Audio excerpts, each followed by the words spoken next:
David Browning. Hello. What do you think the ramifications are of an entire generation of kids who were taught by you? It's probably not good. No, it's probably pretty terrible. I fear for them. Seriously though, like, what's it like teaching at your alma mater? Like, which is such a foreign thing. Walter and I were talking about this the other day for like Acadia. There's no like single, except for Sacred Heart, really. There's no single sex school. I know all guys school or all girl school. That's such a like New Orleans area type thing. Both you and I did that. So what's it like going back into that environment, but as an adult? It was super interesting. And where to start, right? First of all, there was a lot of teachers currently teaching when I joined, right? That were my teachers, right? Oh, right, yeah. Like my 10th grade geography teacher, Ms. Zimmer. That's going to be a little weird. Right? It was. Do you still call like Ms. Zimmer? I still call her Ms. Zimmer, right? There are some of them that I was able to switch, right? But same thing with like the football coach, right? He's still there. Still coach to me, right? Mm-hmm. Will never be Mark. Professionally, what was the dynamic like? Yeah, it was interesting. Professionally, I think it depends on who you are and how you were as a student, right? I wasn't the best student, but I had a pretty good reputation, you would say, just because I was nice. I was entertaining, at least I have in class, I think. So they were pretty warm and welcoming, I would say. And a lot of them would say things like, "Oh, call me Melanie." Right. Don't call me Miss Williams. Right. They would say things like that to kind of welcome me in. Yeah, exactly. We are equals. We are both teachers. So when did you start teaching again at Brother Martin? So I'm actually no longer teaching at Brother Martin. Okay. So that was Dunzo. Yeah. Basically, I told them that I was going to seek opportunities elsewhere. Yeah, because I know, like, you and I have talked before. You know, Dave and I lived together in Lafayette for several years, basically all of our collegiate career. But you know, I know you got your master's at LSU, but the ultimate goal was just kind of a little stopping point, trying to get your graduating, breathe a little bit, and then try to figure out where you go next. Yeah, your original question was talking about COVID and the ramifications of it. I think. I didn't ask that on air, but I was asking about you. Oh, right. You were. Wow. But no, talking about the ramifications of COVID, right? I graduated in 2020 from LSU. Right. With a master's in physics. And I remember I was specifically talking to a job recruiter, and they said, we're no longer hiring. Mm-hmm. This is, January, February, and they're just saying, we don't know where this thing's going to go. We don't know what's going to happen. So as of right now, we're going to stop our hiring. And that's one of the reasons I ended up at Brother Martin, because I knew that teachers were going to be needed during this pandemic, right? A lot of people wound up retiring early just because they felt like they didn't want to assume those risks of catching COVID. No one knew what was going on early on. Right, exactly, with like 1,000 teenagers running around. And the steps that we took to be in school while COVID was going on was comical, to say the least. So you started during COVID? Yeah, I started during COVID. The final semester of 2020, right, when I was graduating, in high school, they just kind of made all the kids go home. So I think it was like March 13th, whatever that date was. That was the fourth quarter of Brother Martin's school year. And they said, we're going virtual for 2 weeks. Post all your homeworks online. Post all your assessments, quizzes, whatever. And then obviously we didn't come back, right? So they just had, like take-home exams. They had everything like that. So I came into this environment where a lot of the teachers didn't know what the next steps were. We were looking at guidelines to see how we could abide by them, right? One of the things that was super foreign and strange was we took the dining area that we had and we divided it into 4 quadrants. Technically 5, but the main area was segmented into 4 quadrants, and these quadrants were separated by what's it called? Shower curtains. Oh, we literally had hangers, right, that we put up on these pillars. Scientific. And then exactly. COVID, not getting through shower curtains. No shot. Sold by 3M. And then we had a number limit, right, of kids that could be in each quadrant. So each table only had a certain amount of chairs. We also had the gym that was converted into dining area. And again, those had certain numbers of kids that could eat there. So were you guys full remote at any point? We were only full remote during basically before I started. Okay. They were only full remote for that 2-3 month period during like March through May, however long that was, during 2020. And then 2021, we started the school year on an A/B schedule. So they basically cut the population of the school in half. Y'all are A, y'all are B. Your classrooms are going to be, Monday, Wednesday, Friday. Your online school is going to be Tuesday, Thursday.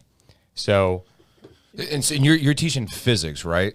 When I started, I was teaching advanced math. Advanced math. Okay, well, Right. still, but Junior, senior level math. That is something that, unless you're a freaking nerd like you and Walter, Yes. That is hard to comprehend in person. It is. To try and teach that over a Zoom call or whatever system you guys were using. It was so weird. It was so weird. Yeah. I like how as a kid trying to how do you hold them accountable? How are they actually learning? No. In short, right? I mean, you. So again, this was my first year teaching, right? So it was a very weird thing to try to grasp, not only in the classroom but also online, right? We had these pretty high-tech pads that we could write on. It was basically like an iPad but with no screen. The screen itself, or the pad itself, just had dots that kind of mirrored the display. Like a Wacom tablet? Like a Wacom tablet. Yeah. That's exactly what it is. Yeah. So I could write in the top left corner, and that would write in the top left corner of my screen, right? So what I wound up doing was recording all these YouTube videos of just me solving problems, me going through notes and things like that, posted them online, and just said, okay, so when y'all are home, go ahead and watch these problems, or watch this YouTube video, do these problems online, right? And that, for the kids, was really hard to adjust to, first of all, because these are juniors and seniors, right? So they've gone through 3 years of regular school, 4 years, depending on when they started 8th or 9th grade. And they had to kind of adjust not only to absorbing information that I wasn't saying in class, but also then trying to do problems that they didn't necessarily see me do in class, right? Yeah. So imagine you had to watch a 10-minute YouTube video at home. That seems a lot easier than attending a 50-minute class. But how likely are you to do that when you're 16 years old, 17 years old, right? And not only that, but how likely are you to be engaged by it? Well, right. you lose out on the ability to ask questions. Yeah, that's while the biggest the, thing. while Back the and problem's forth. being solved, right? Right. Because you can pause and you can try to think about it, but how much easier is it to just be like, Mr. Browning, what did you do in that last step? Right. Like, how'd you get that to? Where'd that come from? So I think it was really hard for them, and luckily we only stuck with that structure for I think 1 quarter or 2 quarters. It wasn't the entire year like that. But there were a lot of schools, and maybe not so much in Louisiana, but other states and whatnot, who were they were full remote like the entire time, right? For many months. Yeah. Do you see there being a educational gap for a couple of years? And what way does that come out? How does that manifest? Yeah, I think it manifests itself basically in just core skills, I would say, something like that, like a foundational. There's a problem with the foundation, basically, and you would see that in your physics classes that I taught later, right? You guys were remote for algebra 2, right? So when I throw a quadratic on the board, how likely are you to recognize that and be able to solve for solutions, right? You saw it in just the kind of abilities and the quickness of picking things up later on.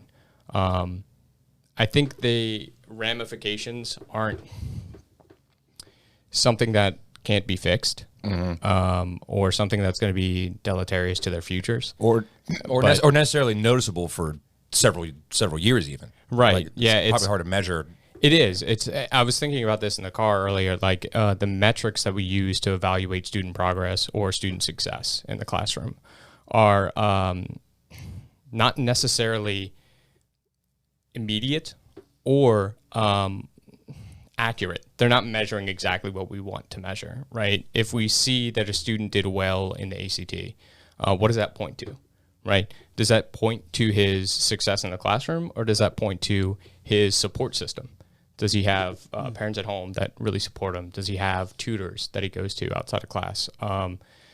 Does he have teachers that are really engaging, right? Is he really good at shading in the right bubble? Right. Is he really good at guessing, right? There are so many factors that go into the types of metrics that we take for students that I think it's really difficult to know whether or not COVID affected everyone equally, whether or not remote classrooms worked or what.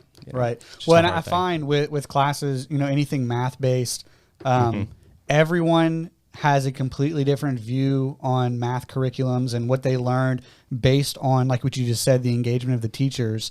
Somebody who had a fantastic algebra teacher in high school, that typically is going to carry over and they're going to be more successful in math in college and on. Whereas somebody who may have had a bad third grade math teacher remembers that, and then math is this foreign thing for the rest of their lives. So, I think there's definitely something to that as well. Right. Yeah. I think that's one thing that you struggle with as a teacher specifically, trying to engage those different kids of different backgrounds. Right. Well, and then trying to engage kids through, like you said, with the videos, not having that ability to actually interact with them face to face, Yeah. And there was interesting take on the classroom during this period of time called the flipped classroom. I don't know if that term was co-opted from somewhere else or whether or not the teacher at Brother Martin created it.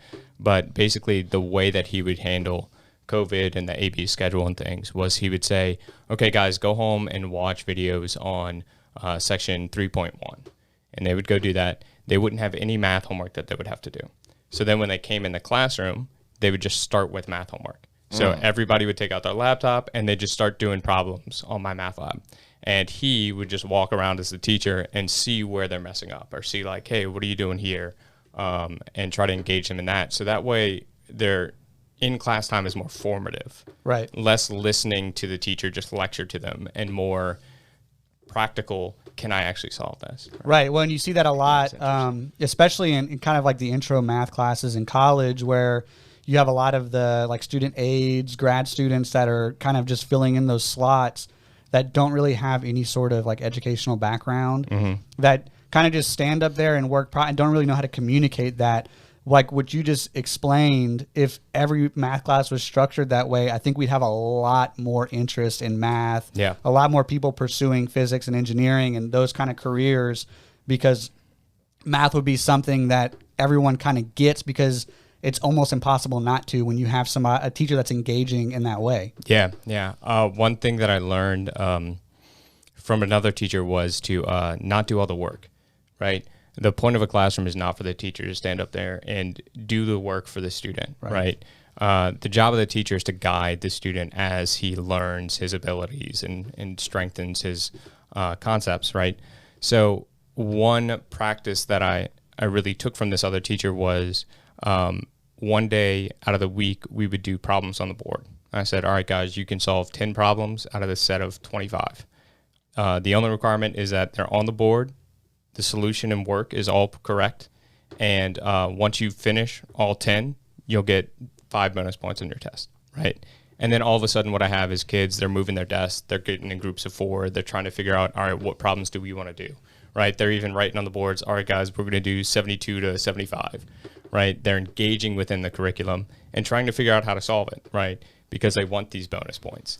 So do you think those types of things that maybe only came about because of this like new way of learning post-COVID, I mean, we didn't see that kind of stuff like on a general scale everywhere else. Do you think it's kind of like you're pulling out the good things that came from COVID? Do you think that's one of like the kind of the way that you approach teaching to try and get that engagement? Do you think that is kind of like a moving forward, we're going to see a lot more of that? I think so. Yeah. And I think it's not only COVID. COVID definitely exacerbated this kind of growth, right?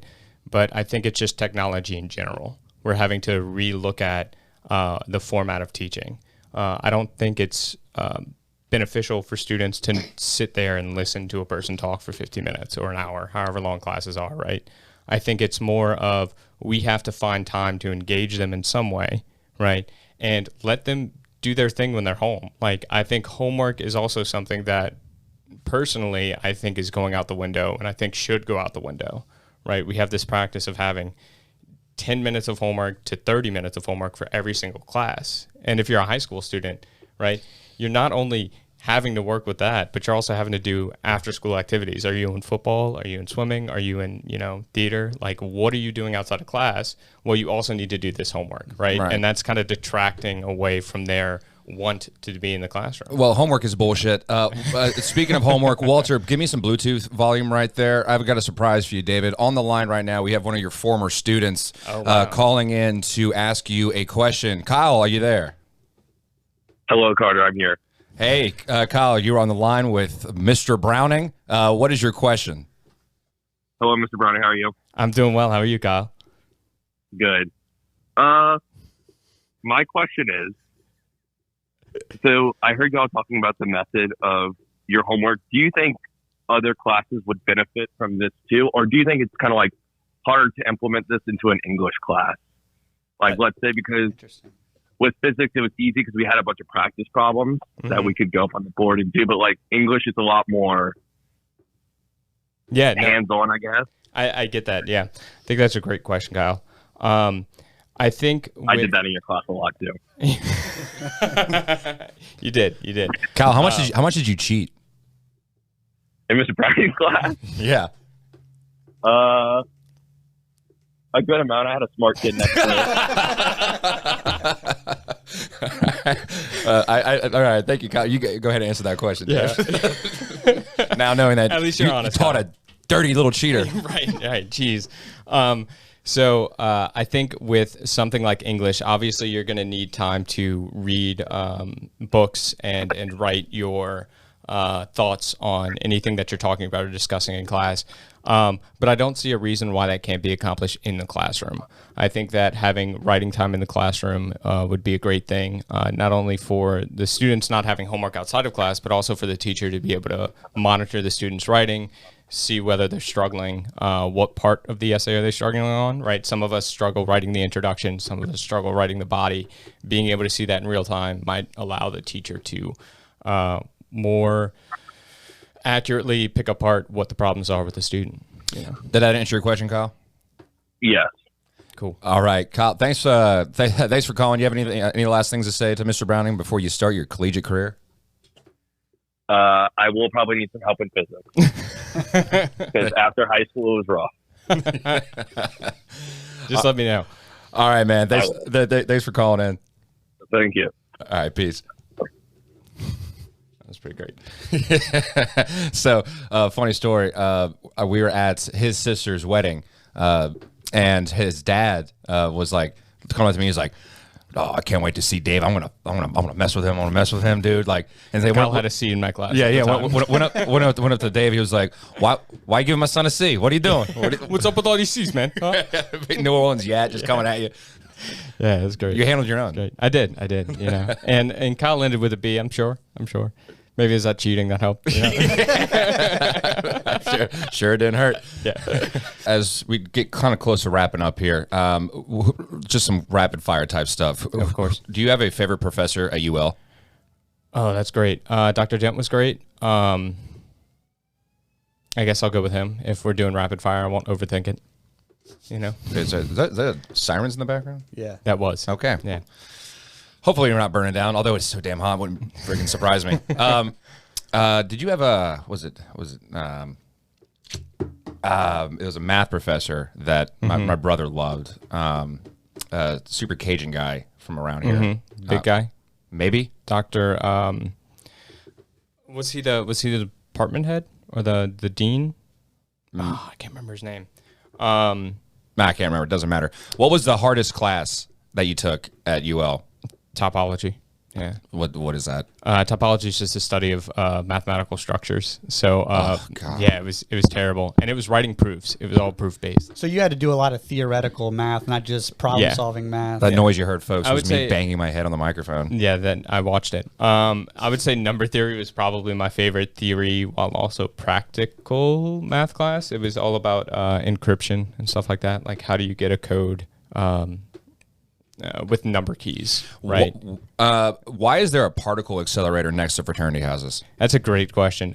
So that was a secret for a very long time because of the public view of Hold on. nuclear reactors. What?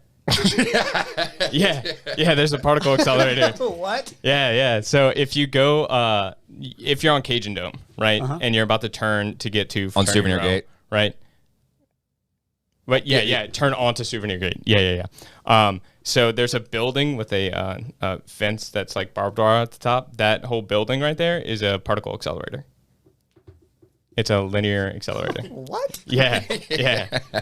Since when? Since the 1970s, I think it was built.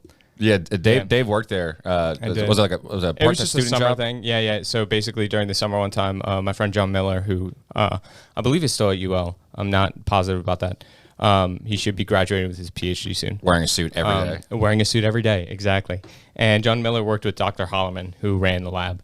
And so John was like, hey, why don't you come by over the summer? We'll just talk and check out this accelerator. So I was like, yeah, sure. And so I just spent a couple weeks there. Walter, just any learning about how it big worked. brain questions about the particle accelerator? I'm still trying to wrap my head around the fact that there's one exists. I mean, so it was Several yards away from when people are beer bonging natural lights and Yeah, exactly. Well, it's probably a good thing it wasn't common knowledge back then because you know. let's go paint the accelerator, dude. Let's go accelerate some particles, dude. Let's go. So what exactly? I mean, what did y'all do with it? What was the? So specifically, I just learned about its function and how to calibrate it and do things like that.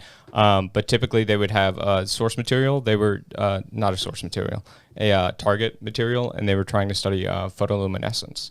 So basically, what makes things basically when you bang a material or you hit something with an extreme amount of force, it'll create a light. And some of those light sources, we don't really understand where they come from or why it exhibits that behavior under certain conditions.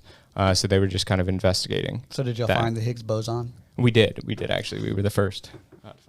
Right here on campus. Right here at UL. On Fraternity Row. So what's next in the world of science? Like, what's the next, in your opinion, you think? Well, we're on the cutting edge of figuring this out. Is it like light speed travel, the cure to cancer? Yeah. Like, what do you think we're on the cutting edge of figuring out? Yeah, so one thing I would always tell my students, depressingly, is that we're probably never going to leave the Earth. Sorry, Elon. Yeah, sorry about that. I think that... We've never left the Earth. Okay, all right. We're not going into that right now. No. But I think that when it comes to inner space travel, we have a lot of barriers that we need to overcome, specifically radiation, and just being able to take high doses of radiation, or ideally not take high doses of radiation via shielding of the spacecraft in some way, and also the whole planet that we go on. Right, Mars has like a third of the gravity of us, and very little atmosphere, if any at all. And so when you think about, and no magnetic field. So when you think about the radiation that you would get on that surface without any kind of shielding or protection, you would die. It's a lot.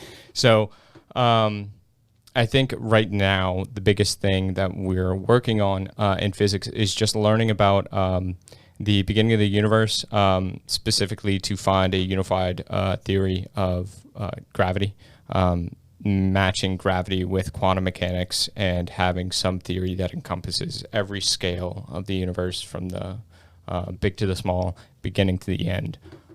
Interstellar stuff, Yeah. I know there was a paper that just came out not too long ago, probably 3 days ago or something like that. And it was talking about using pulsars to have an artificial gravitational wave detector. Do y'all know LIGO in Livingston at all? Oh yeah, I've heard of LIGO. Yeah. They got the gravity waves? Yeah, they got the gravity waves. So basically you can think about it like each, and this is the same with like radio signals and electromagnetic waves. The frequency that you can detect depends on how large your detector is, which is why radio waves need really big antennas, because they're really big waves.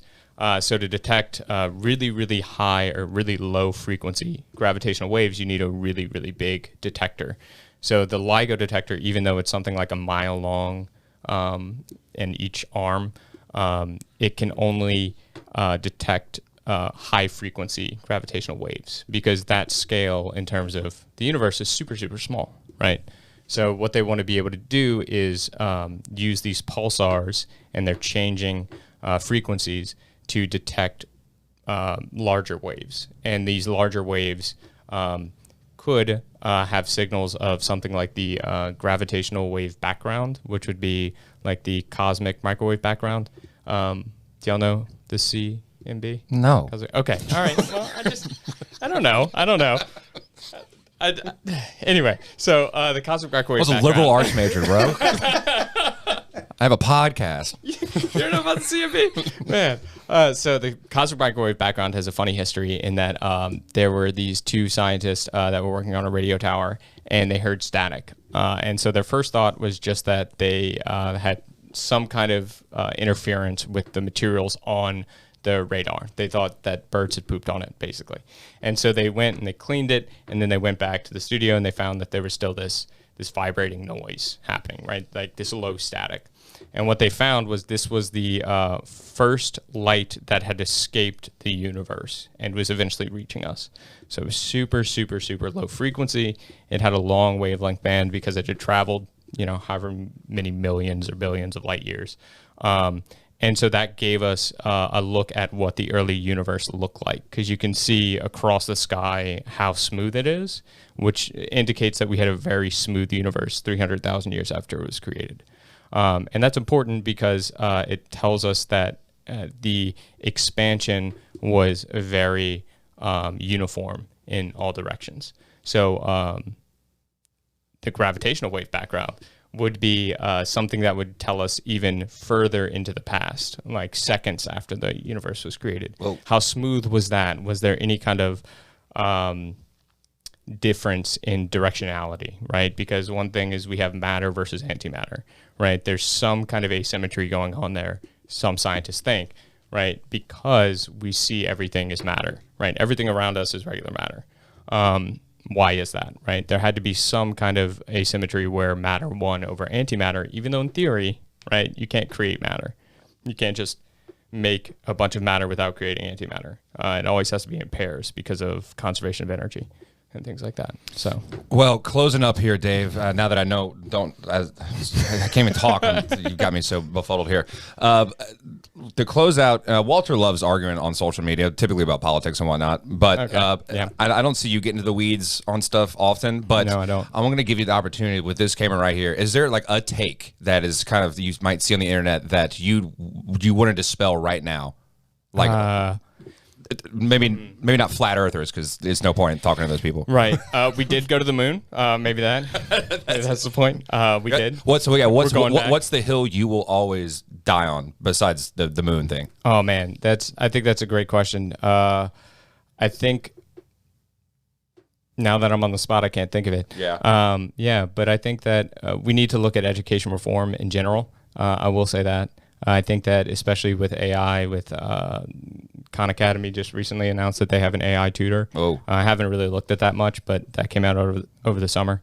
That we just need to really reform teaching. And the hill I will die on, I guess, is something needs to happen about college admissions and the effect on not only students, but also the institutions that try to teach them at a young age. They have undue stress that's put on them to get into certain schools. The parents stress way too much. And the teachers aren't able to really focus on learning and making sure that this person is adapting and becoming the best version of themselves. You're saying it's more about just like making sure you hit certain qualifications to get into school, exactly, rather than and educate them. Actually and learn. Yeah. Well, I learned nothing today, Dave. Every time I talk to you, it's the same thing. But I appreciate you coming on talking some math. Got to talk to old Kyle as well. But good to hear from you. I appreciate you coming in. Look forward to seeing you again, and hopefully we get you back on the show at some point. Yeah, absolutely. I'd love to.